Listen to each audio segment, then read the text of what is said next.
Kenapa kami peduli Palestina? Kami peduli bukan karena ikut-ikutan. Kami peduli karena kami manusia. Dan menjadi manusia artinya punya hati. Ada yang bertanya, ngapain peduli sama rakyat negara lain? Kami jawab, karena bumi ini bukan milik satu bangsa. Karena keadilan, bukan cuman untuk yang punya paspor. Nabi Muhammad SAW bersabda, barang siapa yang tidak peduli terhadap urusan kaum muslimin, maka ia bukan dari golongan mereka. Hadis riwayat Tabrani. Tapi ini bukan soal muslim dan non-muslim. Ini tentang penjajahan dan kemanusiaan. Sebagian berkata, peduli kok sampai lebay? Update tiap hari, demo tiap minggu, marah-marah tiap saat. Apakah kalian juga akan berkata begitu? Jika yang dibom itu rumah kalian, jika yang tertimbun itu ibu kalian, jika yang dipenjara itu anak kalian, kami peduli karena mereka manusia. Dan yang memperlakukan mereka bukan sebagai manusia adalah musuh semua hati nurani. Ada juga yang berkata, boykot itu nggak ngaruh, hanya bikin orang kehilangan kerja, hanya rusuh. Tapi ketahuilah, Rasulullah SAW juga pernah memboykot.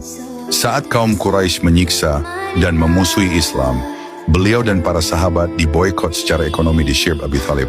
Dan itu bukan kelemahan, itu strategi. Boykot hari ini bukan soal roti dan kopi, ini soal akhlak. Jika uang kita mengalir ke senjata yang membunuh bayi, lalu kita tetap diam. Bukankah itu pengkhianatan terhadap kemanusiaan?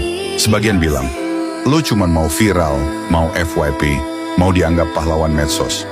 Kita tanya balik, jika yang kami viralkan adalah derita manusia, dan itu membuat orang lain tersadar, apakah itu salah? Bahkan Allah Subhanahu wa Ta'ala berfirman, dan tolong menolonglah kamu dalam mengerjakan kebajikan dan takwa, dan jangan tolong menolong dalam berbuat dosa dan permusuhan.